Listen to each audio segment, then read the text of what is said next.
My name is Erica Fiola. I'm Director of Strategic Initiatives and Interim Director of Grants here at the Regional Arts Commission. Thank you so much for joining us today. We're going to spend the next hour and a half walking through our review panel orientation and training. You should have received an email from Chloe Smith in advance of this training. That's how hopefully you're joining us. So I assume everyone got it. It would be helpful if you're joining us by phone, if you could follow up with an email to let us know you were here. In the email Chloe sent, there's actually a form to complete to sign off that you joined us for this training. So if everyone can do that, that would be ideal. But especially if you're here with us on the phone, we don't know who you are. We just see a phone number. So it would be especially helpful if you could send us a follow-up email. A couple other housekeeping things. You should have all joined and been muted. Please keep yourself muted so that we don't pick up any background noise. We are recording this so that we can share it on the website. So you're always welcome to go back and revisit this if you'd like once we get it up there. There should also be a chat box where you can ask questions. Please feel free to do that throughout the presentation, and we'll get to them as we're able. Okay, I think that is everything for housekeeping. So again, my name is Erica Fiola. I have been with the Regional Arts Commission since June of 2018. I started as the Director of Strategic Initiatives. The department, Strategic Initiatives Department, oversees, I like to say, all of our programming that's not grants. So that includes our Community Arts Training Institute, that includes our Teaching Artist Institute, our Canvas project, which is an arts education program for middle school students, and a few other programs. And then in November, I became the interim director of grants. And while grant making is somewhat new to me here at the Regional Arts Commission, I do have a background in it. Before joining RAC in 2018, I was in Cincinnati, Ohio, working for ArtsWave, which is the nation's oldest and largest United Arts Fund, and was one half of the grant making team.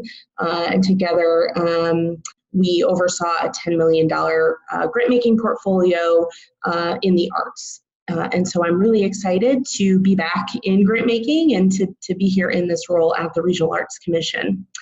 I'm joined here today also with Emily Parker, who is our program manager for grants, and Chloe Smith, another program manager in our grants department. And Chloe is your point of contact for all questions that you might have about serving as a review panelist. You should hopefully, again, already have her email address and contact information, as she should have sent you an email already. Okay, so I think that is all of the introduction I'm going to do, and we'll jump right into our training. Let's see here. Oh, I didn't. Okay, so here's just an overview of what we're going to cover today. So we're going to talk just a little bit about our grants to provide you an overview of our grants generally, and then really drill down into our program support grant program, which is what you'll be reviewing. We'll talk about the roles and responsibilities of being a panelist, as well as our criteria and ratings. We'll talk about comments that you give as a panelist. We'll talk about our guidelines for a panelist meeting, as well as some tips on how to be a balanced and unbiased review panelist. We'll go through our grants review system, which is our online portal where you will go in to actually read and review your grants. And we'll talk through quickly just the application outline so you know a little bit about what you'll be reviewing. And then hopefully we'll have some time at the end for Q&A, but again, please use the chat box as we go if you do have questions, and we'll either get to them in the presentation or we'll make sure to follow back up with you following to get you the answers that you need. So just a couple materials and tools that we wanted to point out. So we do have a handbook for our review panelists. We're in the process of getting it updated, but it should be up there later this week. And so we'll make sure that that also gets emailed directly to you as well. But that again is a great resource to review and have next to you as you're reading and reviewing the grant applications. We also have a grant information guide, which is really written more for our applicants, but it also can be a helpful resource as you try to understand the application and why we ask what we ask in the application, and you know, there could be things in there. And if at any point you can't find the answers that you seek in any of our handbooks, you are always welcome to reach out to Chloe, Emily, or I. Our website, which is racstl.org, and then our grants website, which again is our grants portal. That's where you'll go to actually read and review the grants. It's grants.racstl.org, and you can also access that from our general RAC website as well. So first, just a little bit about the Regional Arts Commission. And so we're at the forefront of efforts to transform St. Louis into a more vibrant, creative, and economically thriving community by elevating the vitality, value, and visibility of the arts. The core of our work is providing financial support to nonprofit organizations and individual artists in St. Louis City and County. And so that's through our 4 grant-making programs, which I'll talk a little bit more about, I think, on the next slide. We receive our funding from 4/15 of the hotel motel room sales tax in both the city and the county. And so, again, that's why we provide our support in those 2 jurisdictions, because that's where we receive our funding. And since 1985, which was the inception of the organization, we have awarded more than 7,000 grants totaling more than $100 million with the goal of strengthening arts and culture within the region. So the 4 grant-making programs that we have 2 for organizations. Our General Operating Support Program, it's a 2-year grant, and the amounts range anywhere from $15,000 to $300,000. We have our Program Support, which we're going to get more into throughout this presentation. That's what we're here to discuss. But those grants range from $1,500 to $15,000, and they're 1-year grants for a specific program. And then 2 individual artist programs are Artist Fellowship. We award 10 $20,000 awards annually to artists who are kind of at the peak of their artistic career here in St. Louis. And then we also offer artist support grants, which range from $500 to $3,000, and they are available twice a year. So a little more about program support. The goal of this program is to provide one-time projects or ongoing programs that broaden and deepen participation and increase access to the arts. The funding is based on 4 grant tiers: $3,000, $5,000, $10,000, and $15,000. We'll talk more about those grant tiers. When organizations apply, they have to select one of those grant tiers. In order to be eligible, applicants must be a nonprofit in Missouri, and they also must have federal 501c3 status. They are art programs or services that, again, occur in St. Louis City or County, and they can only apply for 1 program. And so many of the organizations that we fund in this category do many things. They do many programs, but we fund one of them through this program. So they in some cases have to select which program they'd like to apply for. And the primary purpose of that program must be the creation or utilization of art. And so I think I talk more about this, but in some cases, the organization that may not be their core mission, but they may have a program that is focused on the creation or utilization of art, and that is just fine. Again, this is a one-year grant program, and for the application cycle we're in now, proposed programs must occur between July 1st, 2020 and June 30th, 2021. We look at applications in three categories. The first is arts and culture programs, and the definition of that is performances, concerts, exhibitions, readings, publications, arts education.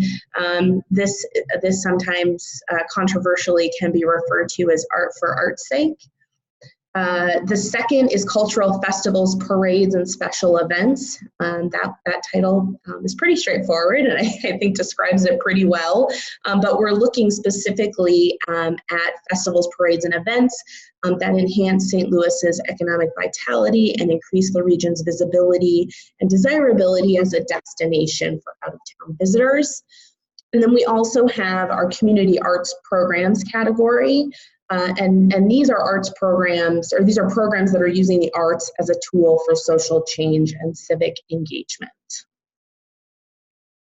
Just to give you a sense of scale and what we're talking about, in terms of numbers. So in this grant cycle, we have received approximately 150 pre-qualifications.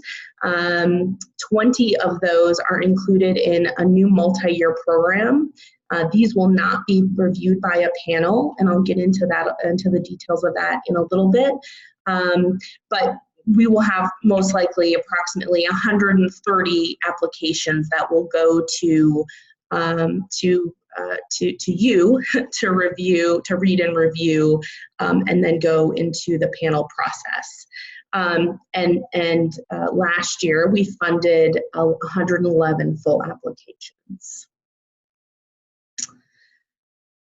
So a little bit about roles, responsibilities, and key dates that you'll need to pay particular attention to as a review panelist. So our review panelists are community members that represent a broad and diverse range of artistic and cultural viewpoints and backgrounds.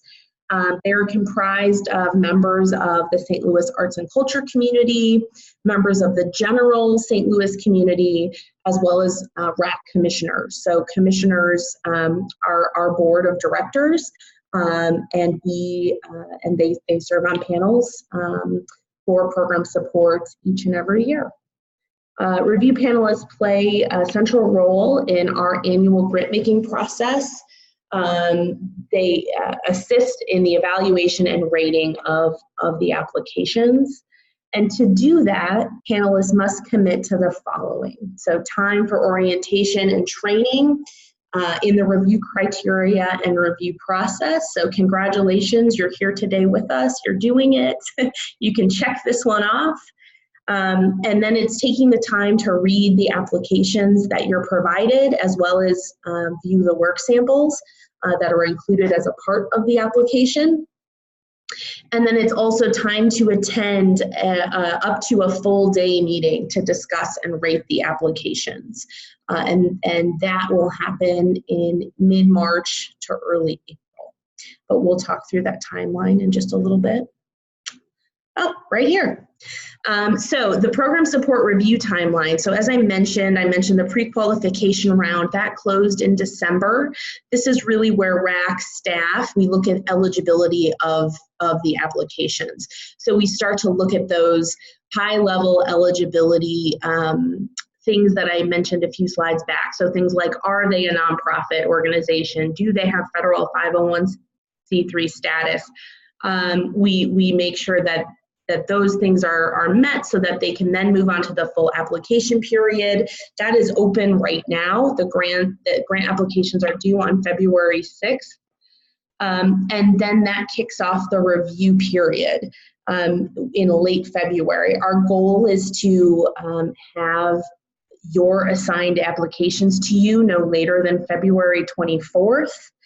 and the goal deadline to have them read and reviewed will be March 11th. And again, you'll read and rate your assigned grants in your free time. You know, I like to read. I like to read mine late at night before I go to sleep. But you can read them at any time that makes sense for you.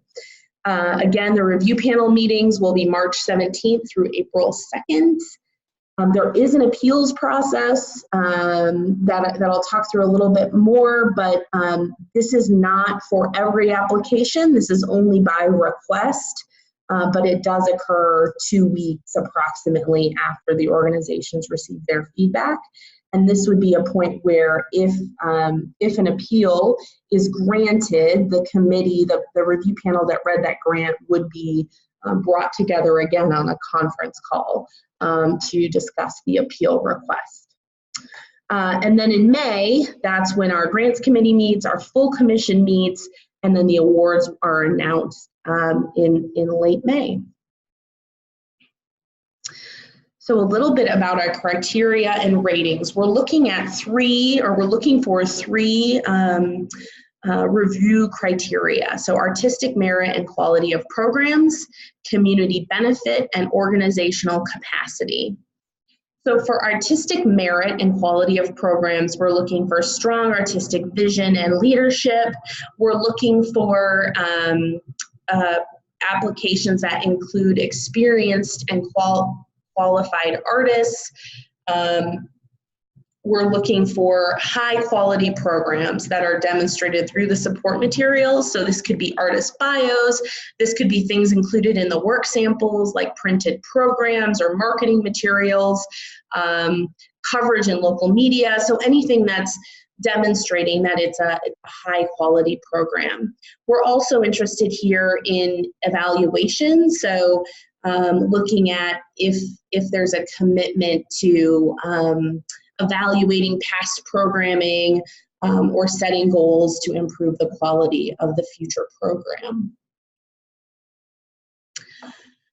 Under community benefit, we're looking for applications that demonstrate that the organization understands and works with its defined community and audience, and that it uses any knowledge that it may have about the community to inform programming decisions. It looks at the diversity of individuals that are involved in the program. And so there may be some outreach strategies or partnerships and collaborations. Applications will include information about those topics, and this is what we're looking for in this community benefit section. The other piece is access, so programs that increase access to the arts, especially if they're community or neighborhood based, that they're increasing access for the people who live in that community, and that could be through events that are open to the public or ticket discounts. There's all sorts of ways applicants can show this, but this is what we're looking for when we talk about community benefit. And then organizational capacity, we're looking at the administrative staff or volunteers to implement the project. So there's a section where applicants can describe or provide bios for administrative staff or volunteers. For the people who will be doing the program, we want to make sure that they have a level of experience or the ability to do what they say they're going to do. We will look at the board, and we want to be sure that they're engaged and that they represent a diverse group of St. Louisans. And we're also interested in their contributions to the organization. We'll look at their history of successful arts and culture programming. It's okay if it's a new program, that's absolutely fine. But if it is a program that has been around for 10 years, we'll want to be sure that again, that they're demonstrating this capacity to do this work. We're going to also in this section, we'll look at budgets. So a project budget that is realistic and appropriate to the scope of the project and reflects a diversity of funding sources. And we'll talk a little bit more about budgets and what we're looking for at the end of the presentation. We also, as staff can look at effective management of past RAC grants. So that's not something that you will have to worry about, but that is included in our criteria for organizational capacity. So once you understand the review criteria, we're going to ask that you rate each application that you read using a 4-point rating system. The top is a 4, and the bottom of the rating system is a 1.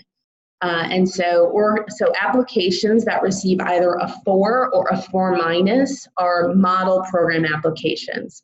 A 4 really should indicate that it is a almost perfect program, that you really can't find anything that could be better about the program, again, based on our 3 review criteria. A 3+, a 3, or a 3 minus will be a strong program application. So again, a very great program, but there may be a couple things that you can point to in which they may be able to improve or do things better. A fair program application would be a 2+, a 2, or a 2 minus. And depending on availability of funds, these levels may not be recommended for funding. So applications that got in the 4 or the 3 range are they're squarely in the fundable ranges. Once they start to get into 2s, there'll be some question about whether or not we have enough funds to fund 2+, 2, or 2 minus. And then applications that receive a 1 are non-fundable. And will not receive funding through the Regional Arts Commission Program Support Grant. We do provide to applicants not only their score, but also feedback on why they received that score, so that if someone does get a 1, they can understand why they got that score, and if they choose to apply again in the future, use that knowledge to their benefit. So a little bit about the review, rating, and funding process. So as I mentioned, applicants first submit a pre-qualification that staff reviews to deem eligibility. So we have already done that work. Eligible applicants are then invited to submit a full application that is again reviewed by staff to deem eligibility. This happens again because in this second part of the process, we receive more information in the full application, and there could be things submitted or changed in this part of the process that could still deem the application ineligible. But again, we will make that we will do that review before you get the application. So everything that comes to you should be an eligible application. If you get an application and you have questions about its eligibility, you should absolutely bring that to us, but that should hopefully not happen. Everything that gets to you should be eligible. Applications are then assigned to review panels based on funding levels and categories. There are typically 15 to 25 applications in each panel. So if you are serving on one panel, you will receive anywhere from 15 to 25 applications to read, and they will be grouped. So you will receive, let's say, the $15,000 applications in community arts programs. So again, it's based on that grant tier as well as the category. Applications are then reviewed and rated by the review panelists in this 3-part process that I've already discussed. So you do your preliminary assessment at home, you read and you review them and you rate them in our online grant making system. Then you come to the group panel meetings at RAC to discuss the applications and give final ratings. These meetings are open to the public, so oftentimes the applicants will be there in the room. They are there to listen to the discussion. They are not able to ask questions or make comments, but they can be there in the room. And then the third part of the process is only if necessary, but if an applicant requests an appeal and it is approved by staff, there may be a process that review panelists would need to be involved in to review and discuss the appeal. So a little bit about what you're going to do when you read the applications in your free time. This is again before the review panelist group meeting. We estimate that it takes about 20 to 30 minutes to get through each application.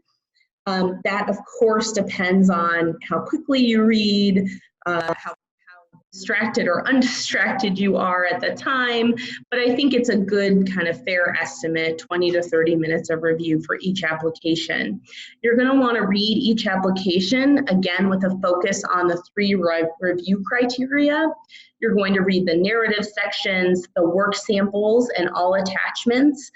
And so applicants can upload video, they can upload audio, as well as photos or images, marketing collateral, and those again are all supposed to provide you a sense of their program. You'll review their financial statements and their budget, and then you'll record your notes in the online form based on the 3 review criteria and give each application a preliminary rating. Then, once you have completed that, you will come to your review panel meeting on your assigned day. You'll meet as a group with your other panelists that have been assigned those same applications to spend the day discussing them. Again, the session is open to the public. RAC staff will be there to facilitate the panel discussion, which is made up of 2 different rounds. RAC staff is really there to keep us on time, to keep us on track. We really aren't there to offer our opinions or bias the discussion in any way, but we are there to be helpful. So the first round of the review panel meeting will take 15 minutes to discuss each application. And this discussion will again be focused on the 3 review criteria. The way the 15 minutes for each application will be structured, the first 3 minutes, the lead reader, and we're going to make those assignments. You will know when you receive your application if you're either a first or a second reader. You have to read all of your applications, but if you are a lead reader, you need to come to the panel prepared to lead the discussion for that particular application. So the lead reader will have 3 minutes at the beginning to open up the discussion by providing an introduction and an overview of the application. That person can also start to move into their feedback or context on why they provided them the rating that they did. We will then move into 10 minutes of discussion by the full panel, and this will most likely be structured based on those 3 review criteria. So we will take some time to discuss artistic merit and quality of program. We'll take time to talk about community benefit. We'll take time to talk about organizational capacity because we want to be sure that we're providing comments to our applicants in those 3 areas. And then we'll take 2 minutes for final ratings, and at that time, staff will average all panelist ratings for the organization's organization's overall rating. So round 2 is where we take 30 minutes total, and we look at all of the applications and their associated ratings that we went throughout the day.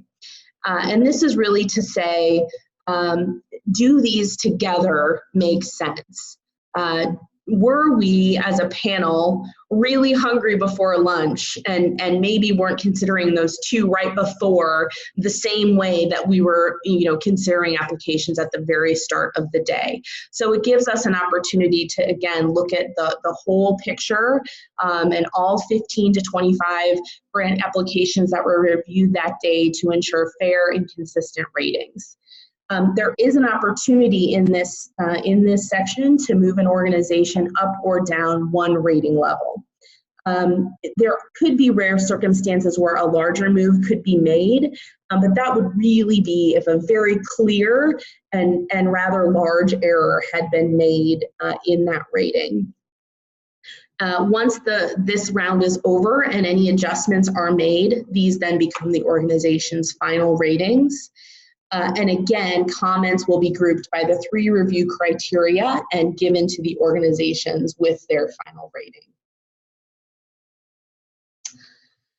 Okay, so that is the structure of the review panel meeting in both round 1 and round 2.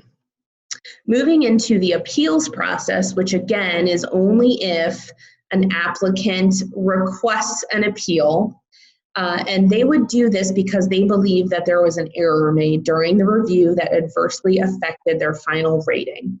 Their appeal must be based on a misstatement of fact made during the panel meeting, and it has to be evidenced by written information found in the application. So new information not included in the application cannot be used as evidence. So, they can't come back and say, well, we also do this, but we forgot to put it in the application. And if only the panel knew, they would have given us a higher rating. These appeals can only be based on things that were included in the application. RAC staff will receive the appeal and will first review the appeal to determine if there are grounds. If we do feel that there are grounds for this appeal, we will reconvene the panelists either online using probably Zoom, much like we're doing now, or on a conference call. And the applicant, this is new this year, the applicant will have up to 3 minutes to join the call to explain their appeal. That is really the only time they will be able to talk during this call, but they can remain on the call during the subsequent discussion to hear what is being discussed. A majority of panelists must vote in favor of approving a change to the final rating in order for it to be increased, and then results of the meeting and any changes to their rating will be shared with the applicant after the meeting. Ratings will never go down as a result of an appeal. The only outcome would be that the rating would remain the same or that it would in fact be increased. This doesn't happen very frequently, but worth mentioning that staff may determine on a case-by-case basis that an application should be pulled from the review process and referred to the grants committee for a separate review. And so you, if this happens, would maybe not even know, but it is possible that for a multitude of reasons, staff may determine that an application shouldn't go through the normal panel process and instead should be referred directly to the grants committee.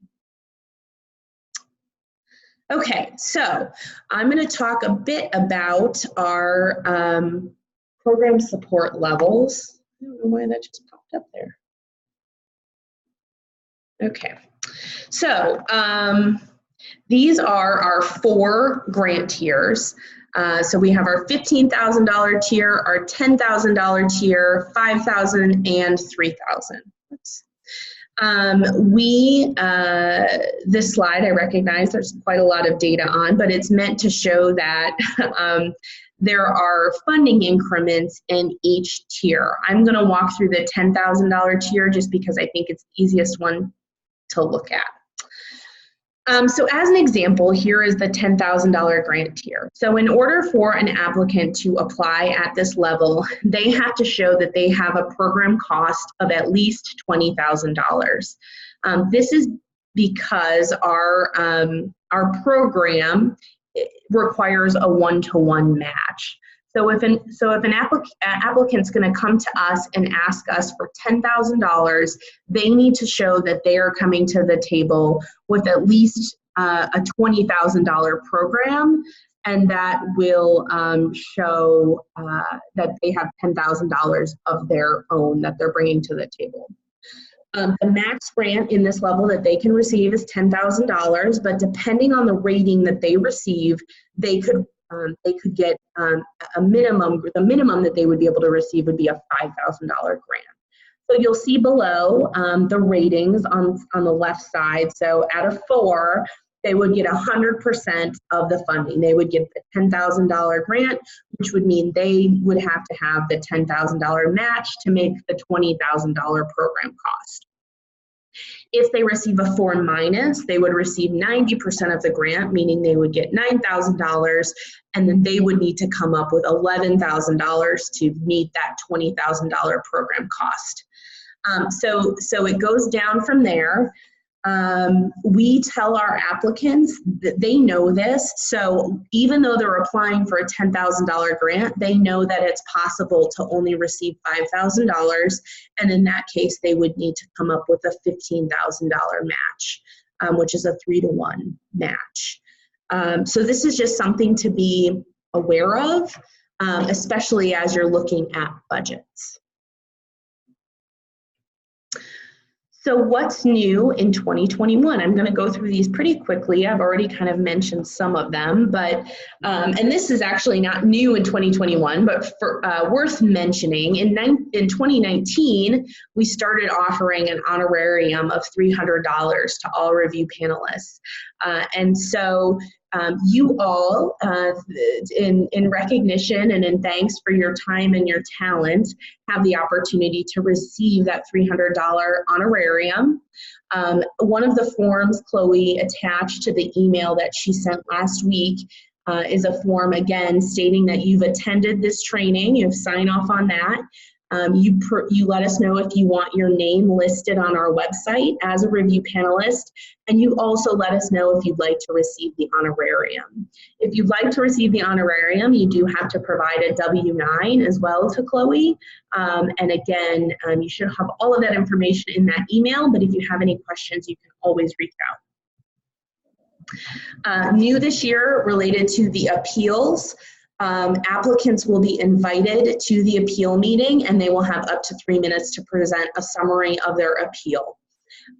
They can also be available if the panel has questions, but they cannot, we will have them muted, and they will only be able to respond to those questions. They won't just be able to speak at any point in the call after that first 3 minutes.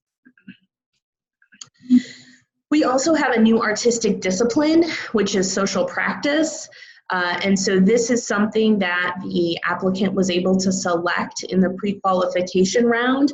And it's in the same category as architecture or dance or theater. Social practice is an art medium focusing on engagement through human interaction and social discourse.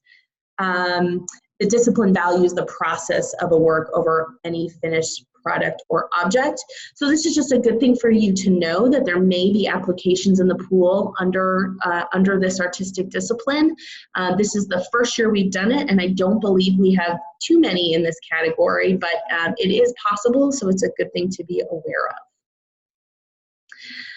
New in 2021, fiscal sponsors. So historically, or in the past, program support applicants could only apply under the auspices of a fiscal sponsor for 3 years. But now they are able to apply with no requirement to acquire tax-exempt status of their own at any point in the future. So this is for programs that maybe don't have an organization of their own. They are able to apply under a fiscal sponsor. So as an example, they don't really do this, but St. Louis Artworks, right? They are an established arts organization. They may say that they want to provide fiscal sponsorship to a separate program, and that would be okay with us. They would then provide their financial statements in that section rather than the financial statements of the program, although we would need the program budget. Applications applying with a fiscal sponsor are only eligible to apply at the $3,000 or $5,000 levels. Also new this year, we have a new multi-year funding program. This is a bit of a pilot for us, something we're testing. So programs support applicants that received a rating of a 3+, so either a 3+, a 4-, or a 4 in the last 3 consecutive grant cycles. Were eligible to apply for multi-year funding. And so this is a 2-year grant program. Again, program support generally is a 1-year program. And the goal of this is really to increase the capacity for qualifying grantees to plan for the future. So to be able to say, I know that I'm going to get this grant for the next 2 years, and it decreases the administrative burden of completing the full application every year. Many of our applicants say they feel like they just finished their application for the year before when the following year's application opens. So this provides them some reprieve from that. But applicants know if they're in this program or not, and these applications will not be going to panel review. So you will not see these. New related to the panel review meetings. So this is the lead readers part. Panelists, when they receive their 15 to 25 applications, when they receive their assignment, they will also know of those 15 to 25 which they are either the first or the second reader on. Again, those applications, the reader should come prepared to lead the discussion during the panel meeting. You need to read all of the grants, so this doesn't give you a pass on the grants you're not a lead reader on, but you should come with very thorough notes and the ability, again, to lead the first 3 minutes of the discussion for that particular application. For grantees at the $3,000 funding tier, so our lowest funding tier, we are now only requiring the current year of their organizational budget. So in the past, 2 additional years of financial statements were required, and that is what is required of the $5,000, $10,000, and $15,000 grant tier. But for our lowest grant tier, the $3,000 grant tier, we are only requiring the current year organization budget.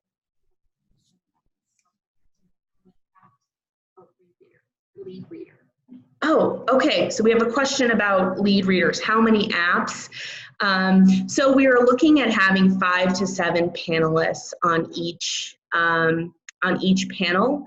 So each application will receive both a first and a second reader. So I cannot do the math that quickly. 3 to 4. Thank you. 3 to 4 would be a good estimate to assume. Okay, so that's everything that's new this year that I wanted to call your attention to. We'll now talk about guidelines for our panel meetings, as well as tips for a balanced review process. So when we walk into the room, again, these public panel meetings, we'll want to make sure that the panelists have some agreements with each other. And so these are ones that we use generally, but openness to others' points of view. So, being aware that, again, there's, 5 to 7 people on these panels, and everyone does not see things the same way, and that is okay. Having awareness of power dynamics. And so being aware that, some people may not be as maybe a little more introverted, as an example, and maybe don't actively speak up quite as much. We want to be aware of that and make sure we're providing people the ability to speak up as they feel comfortable. Positive spirit, generosity, and constructive critique. So we want to go into this assuming everyone has the best intent.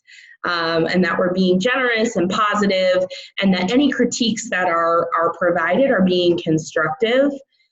This is also, just again, a reminder that the public is invited into these rooms, and in many cases the applicant may be there. So we always want to speak as if the applicant is there, and that we're always being constructive and generous and positive in our feedback. Even if there are some critical things mentioned, we want to make sure that they're framed in a constructive way. Full attention to discussion and limiting distractions. So we know you're busy, but you may need to, we'll provide you breaks where you can check your phone, where you can, get up and use the restroom and do what you need to do. But while you're in the panel meeting, we ask that you limit your distractions as much as possible. We will provide you with Chromebooks to access all of your applications and notes while you're with us during that panel day.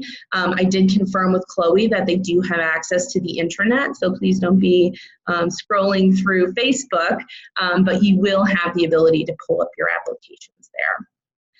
Letting others speak, finish thoughts, and active listening. So again, you may have strong feelings about something, but let others finish their thought before jumping in and providing your opinion too. Active listening, making sure that if someone said something, you're not saying the exact same thing right after them. We have a limited time for these discussions, so just want to be sure you're listening to what others are saying. And then staying grounded in the guidelines and the criteria. So this one I think is particularly important. There are about 1 million ways you could review and assess these applications, but RAC really cares about the 3 review criteria, and so we want to be sure that that's the lens you're looking through. You're reading and rating these applications.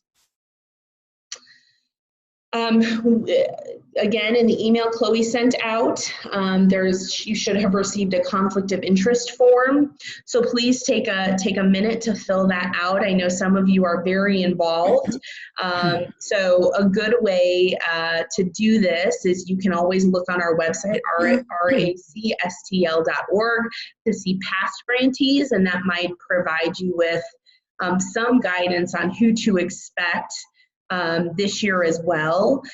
We want to know, if you are unsure if an applicant, if an organization is an applicant or a grantee, we'd rather you write them, and then we will know, but they may not be in the pool. This helps us make our assignments. We try to not assign you any applications that you have a conflict with.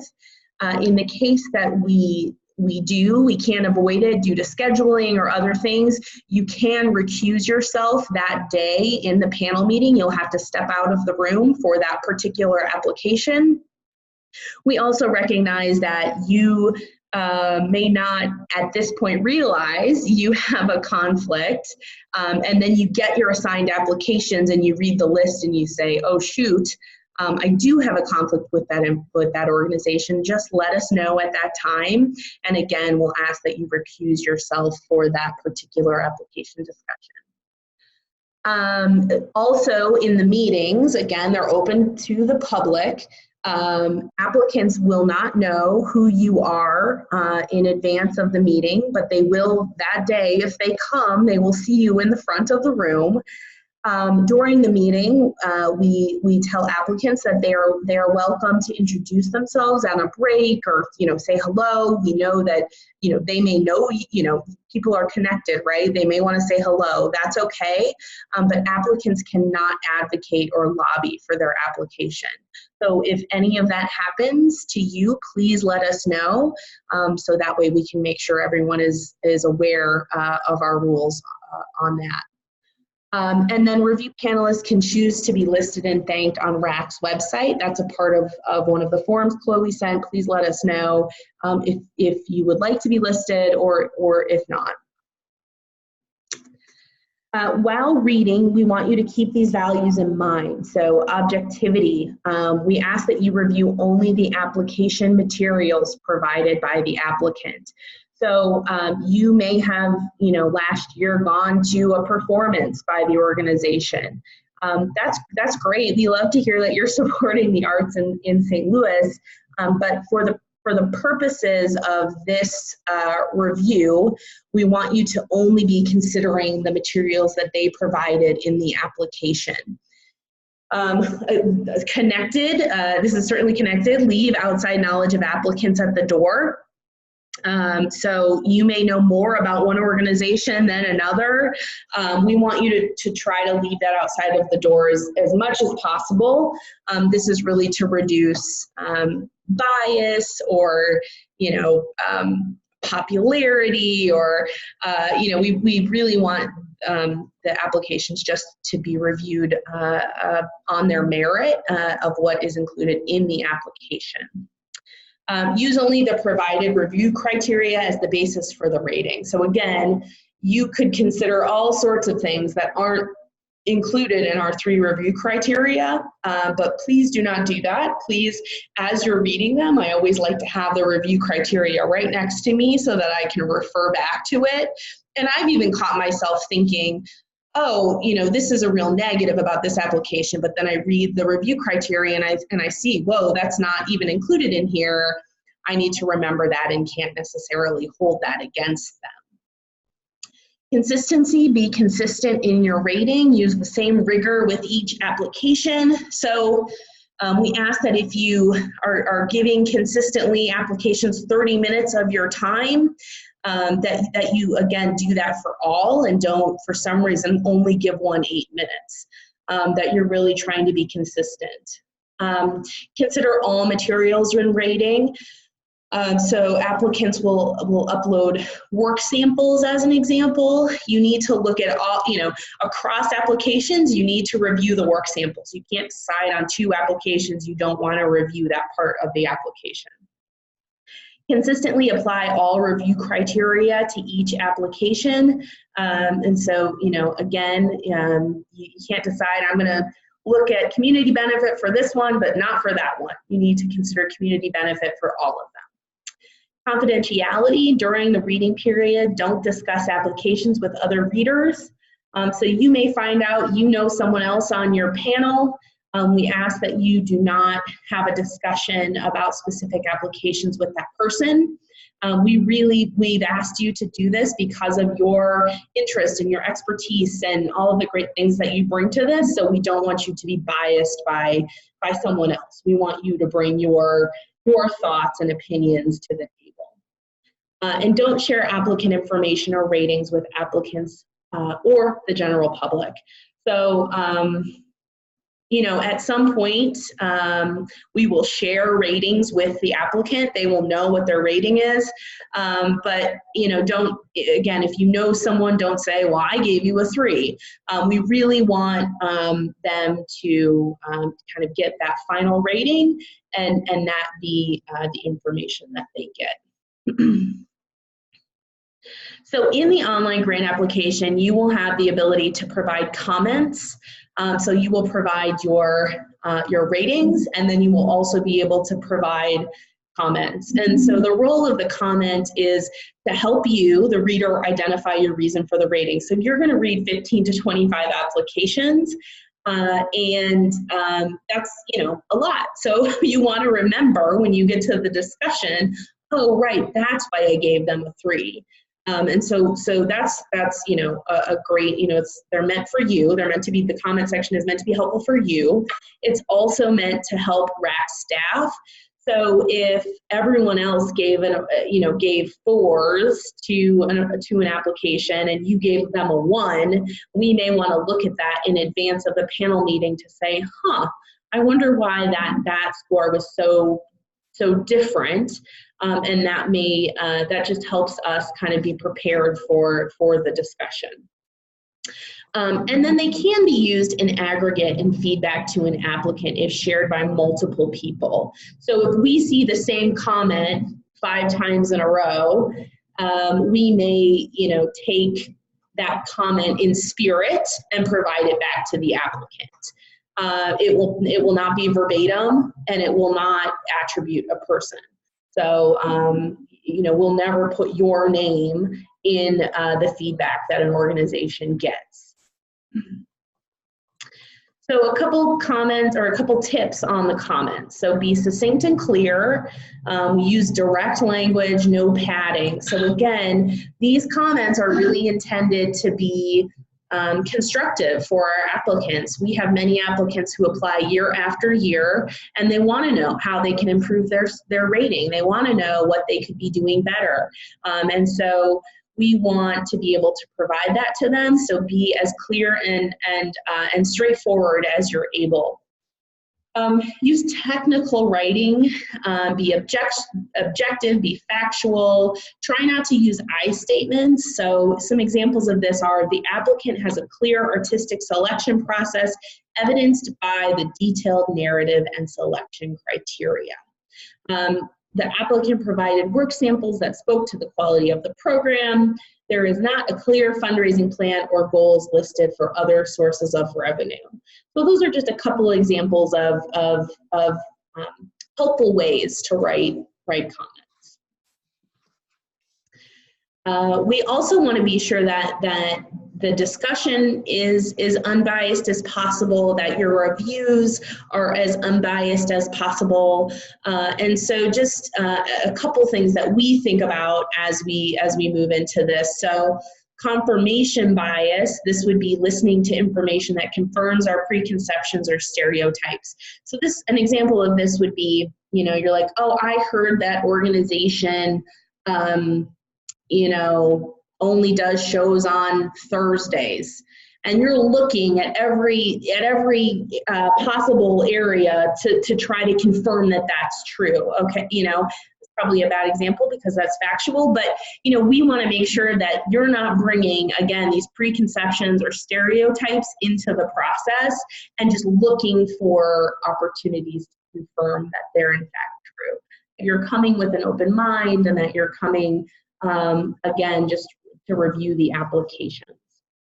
Bandwagon effect. So this is, I think most possible in the panels. So you come to the panel and you think one thing about an application, but the rest of the panel is seemingly saying something else, or kind of disagrees with your opinion, but you just kind of jump on with them because you think, well, if everyone else thinks this, that must be right. Again, we've asked you to come to the table because we think you're smart and you're qualified and you're all of these things. So we want you to bring your opinion and feel like you can express it, even if everyone else is saying something different. Again, we want you to be kind and positive and listen to folks who you may disagree with, but we want you to be able to speak up and share your opinion. Stereotyping, so all dance programs are this. We want to make sure we're not doing that, or all people who live in this neighborhood are this, or whatever. We want to make sure that we're not stereotyping and using facts. Survivorship, so this is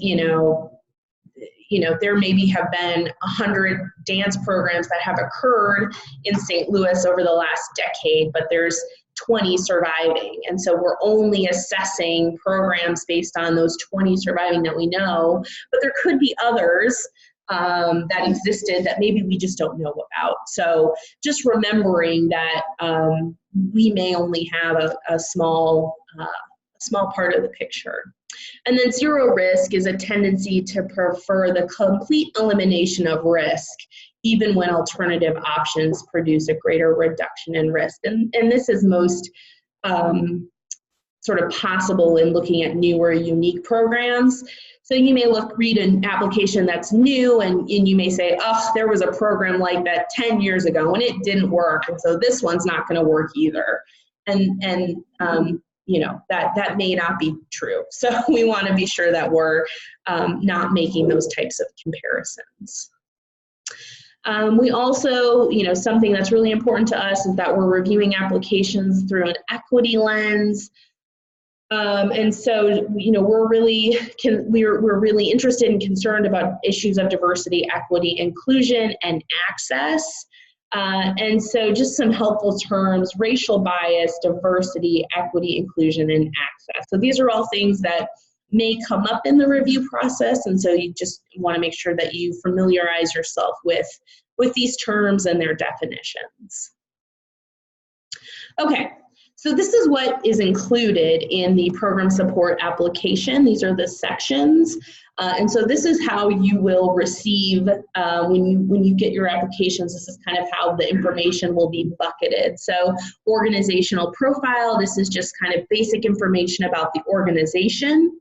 The program overview, so specific information about that program.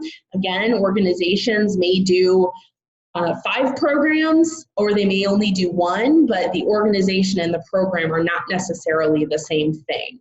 So they'll provide an overview of the organization, they'll provide an overview of the program. They'll then provide their timeline for the program. So even though we only fund 1 program, there could be multiple dates in their program timeline. And so that would be, let's say, an arts education program as an example. They may meet with middle school students 6 times in 1 program. So we would want to know what those 6 dates and times were that made up their 1 program. So that's what the timeline is. There's then an artistic merit and quality narrative. So they provide you information. They write information about their artistic merit and their quality. And then they provide work samples and a critical review. So that could be something that was in the newspaper, or a review of one of their performances, or a video, or there could be some different examples of that. But these are the 2 sections that you'll want to review for artistic merit and quality of programs.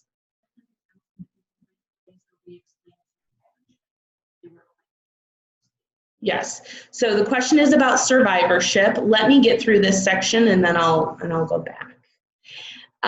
Okay. So okay. So then the next 2 are community benefit narrative and then the community benefit documentation. So this is where you're really going to look for the community benefit review criteria, organizational capacity narrative,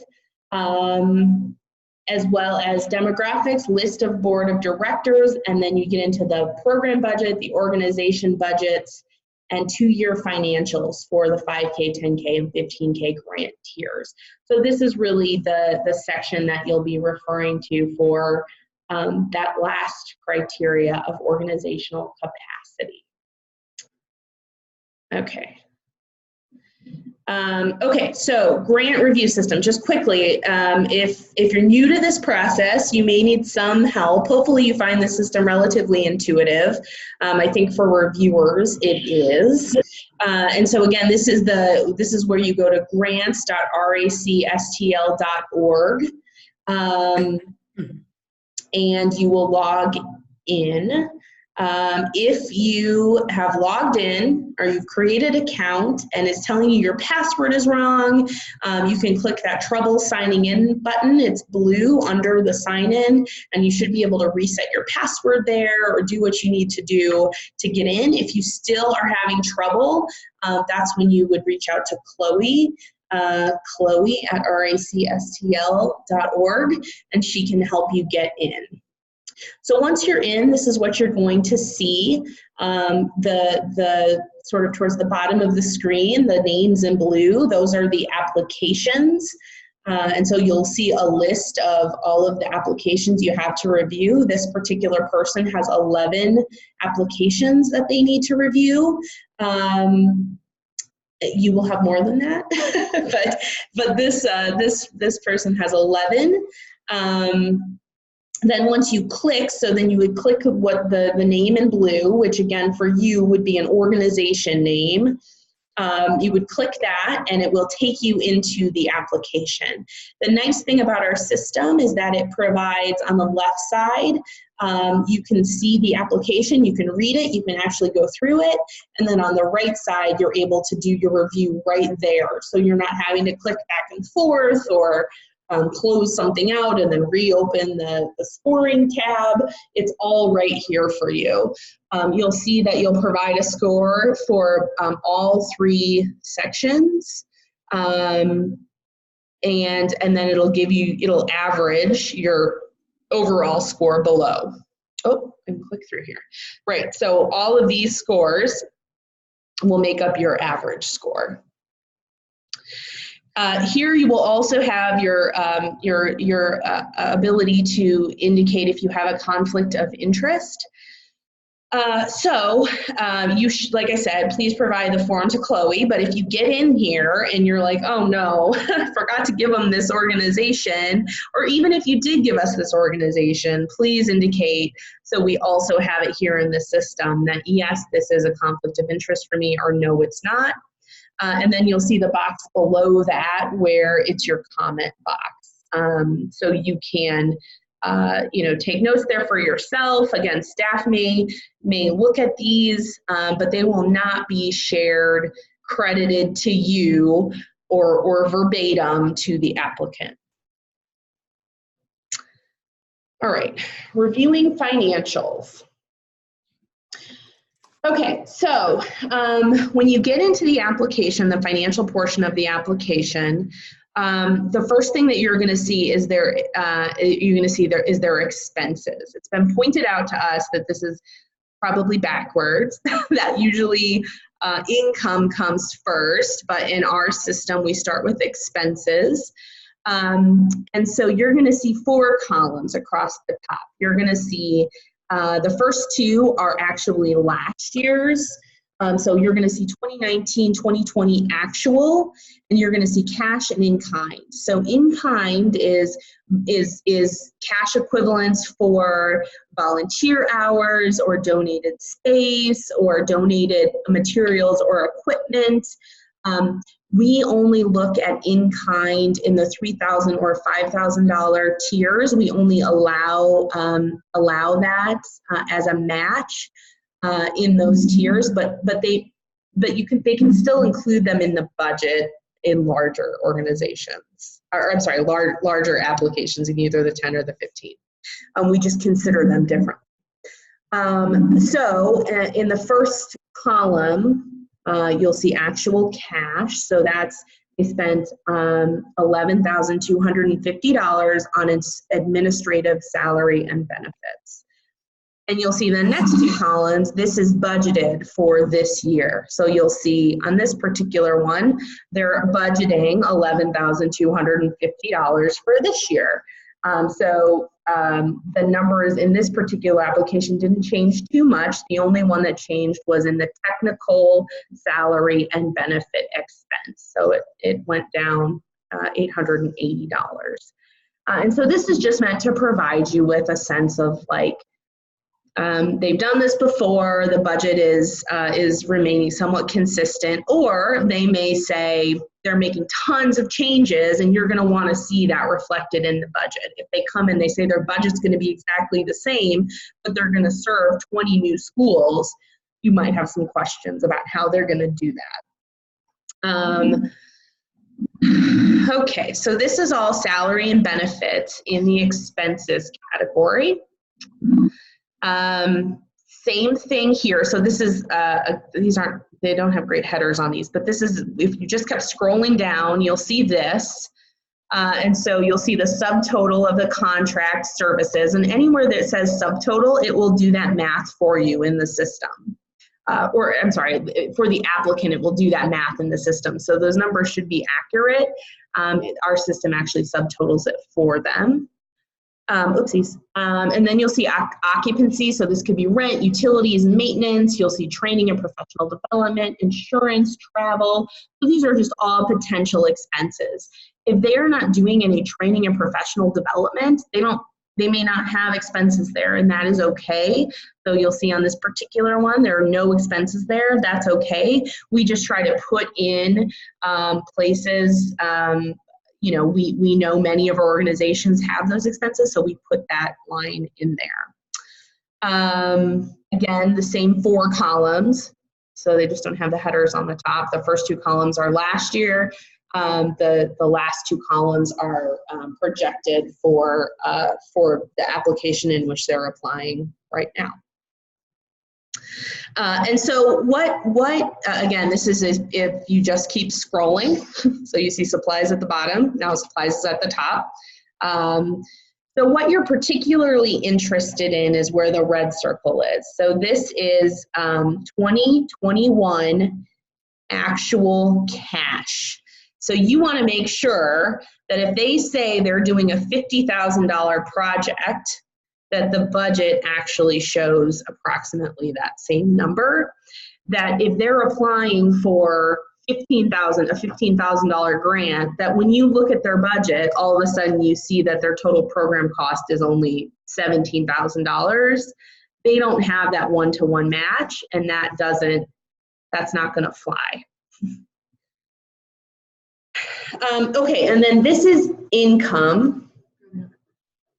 Okay. Can you clarify? Funding still can be shown at a level, but it should only be considered yes. $5,000 level. Is that correct? Yes. Yes. So the question is around in-kind funding and why we only consider it at the $3,000 or $5,000 level. So I guess the point I was trying to make is, as anyone can include it in their budget, that's fine. We know organizations are getting in-kind funding all the time. You can only at the $3,000 or the $5,000 levels can the applicant use that as their match. So if someone shows $20,000 of in-kind, that's fine.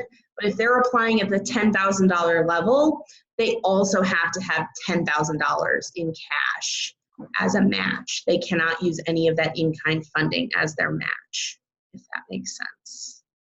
But at the $3,000 or the $5,000 level, you can, in fact, count some of that in-kind as your match. Okay, so then this is the income section. Again, same sort of structure. Okay, cool. So 1920 grant cycle actual. So this is last year. It's going to show here's the funding that was actually received last year. Okay. Then you go to this section. This is all looking forward. This is looking at the application, the program included in the application. And the first column is budgeted. So this is saying, I think I get a $12,000 grant from RAC last year, but I'm budgeting for $15,000 this year. I'm budgeting for $1,500 for Arts and Education Council, $1,500 for MAC, $3,000 from other sources. Okay, so that will all total up here in this subtotal. Of the budgeted amount, it can show up again either as confirmed. So if you've written an Arts and Education, if the applicant wrote an Arts and Education Council grant and they found out we are definitely getting it, they got that grant, they would put that $1,500 in confirmed. If they just wrote the grant and they have not heard yet if they got it, they would put it in pending. So the two numbers should, or all of these, so the confirmed and the pending columns should equal the budgeted column because all of these budgeted numbers should show up in either confirmed or pending. But we allow applicants to show pending funding as a match. So it's okay if it's in pending, but we just like to know, okay, is this confirmed? Is it not confirmed?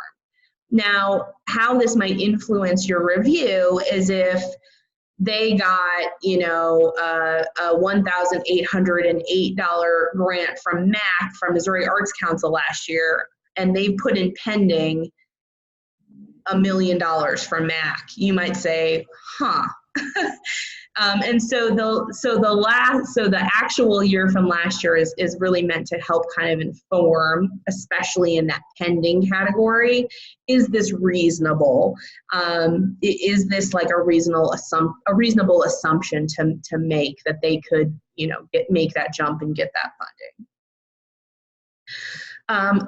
Okay, so then the other section of income is, so that first what I just showed you was just the grant section. Below that, they can also put in their fundraising and donor base. So they can show individual contributions, board contributions, corporate contributions, special events or fundraisers, or other. And again, same thing, the columns remain the same and it'll all subtotal up for them. Okay, so other ways, so again, we've talked grants, we've talked individual or we've talked fundraising and donors. This section is now earned revenue. And so this is where, you know, program income and mission. So it's a theater company and they're, you know, you gotta, you have to buy a ticket to go. This is where they would show that revenue. If they have memberships or subscriptions, so, you know, you buy a subscription to a theater, again, a theater company as an example, they would show that revenue there. They might get contracted to provide some sort of service. Maybe, you know, their teaching artists are being paid by a school district or something like that. They would show that revenue there, merchandise, sponsorships, and then unrelated business income. So they can put things there. I would say they will hopefully, so once they do their budget, there's a narrative section. So any of these like unrelated business income, the hope is that they would describe what that is in the narrative section so that you would have a better sense of where that is coming from. Okay, and then you will get the grand total cash income. That will inform, and again, this column where the red circle is they're budgeted for 2021. And you'll see again that these other two columns add up to the budgeted. So the confirmed where it says $1,000 and the 51.5, those add up to the 52.5. Okay, so we recognize that budgets are not everyone's thing. So if you get into this and you have additional questions or want us to walk through this with you, we'd be happy to do that. But hopefully that was somewhat helpful.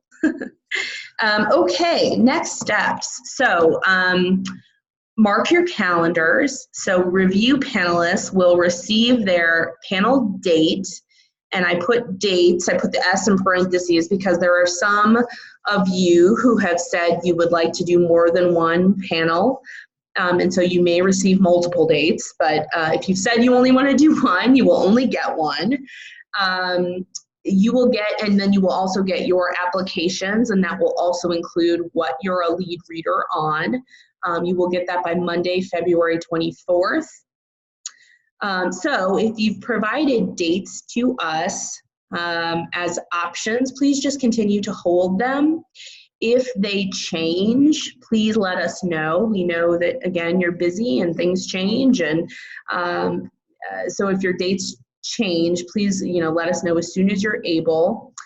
The deadline to review and rate the applications is Tuesday, May 11th. Thank you. Tuesday, March 11th is the deadline to review and rate your applications in the grant portal. And that's to help us be prepared for when panels start on March 17th. And then in the sort of immediate future, please complete your conflict of interest form, your grants review panelist mandatory confirmation form, a long title, but that's the one that says, I did the training, I'd like to be listed on the website, or I don't, and I would like to receive the honorarium. And then again, if you want to receive the honorarium, please also complete the W-9 form.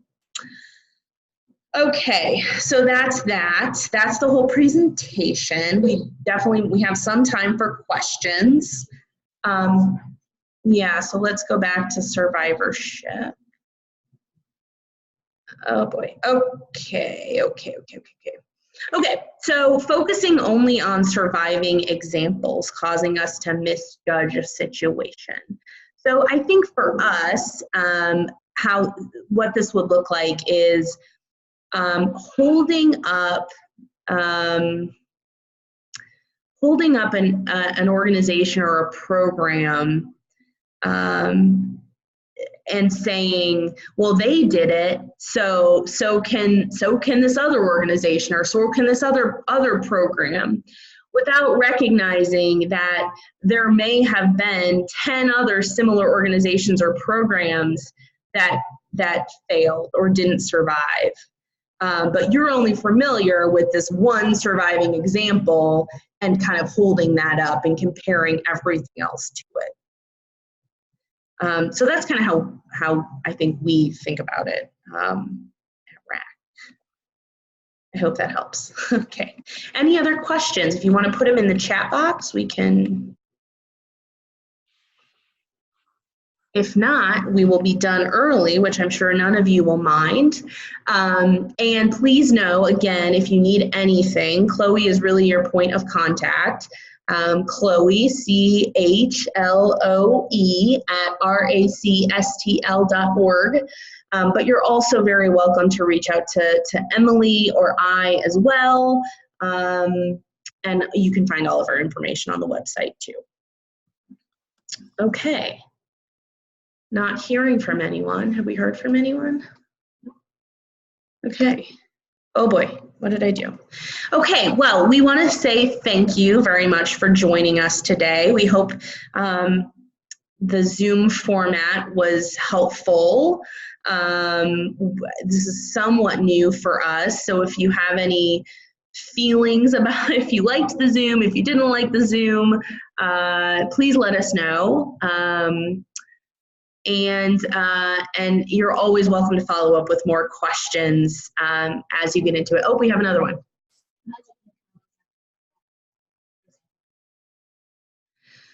Okay, preferred outcome regarding board contribution. So is there a certain amount that should show up there? Is that the question, do we think? Okay, so we don't put a number as it relates to board contributions, and I hope this is answering the question, but we want to see that the board is contributing, and that could mean financially different things. We're more concerned that 100% of the board is contributing, and that could be $1 or that could be $1 million.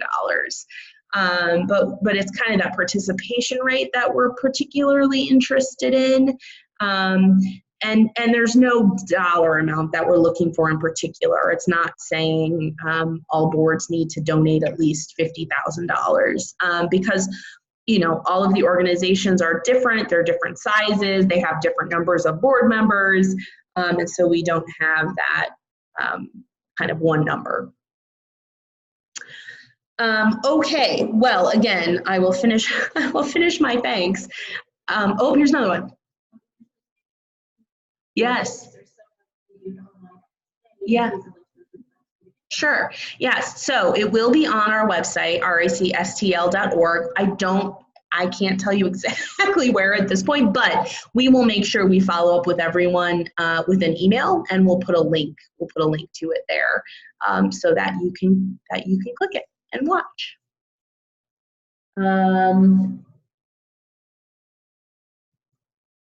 Oh, okay. So if you're on here, thank you. It sounds like some of you are letting Chloe know you're on here. That's wonderful and fantastic. What she's going to do is follow up to make sure that you're also submitting the form. So we're trying something new this year. We want you to actually sign the form to say that you did this participation. We really want to make sure that all of our panelists are going through this training. And so you can either proactively find that form and send it to Chloe. That would be great. Otherwise, she'll make sure to follow up with you. Okay. All right. Well, thank you again, everyone. We will be in touch, and please let us know if there's anything else we can do to be helpful.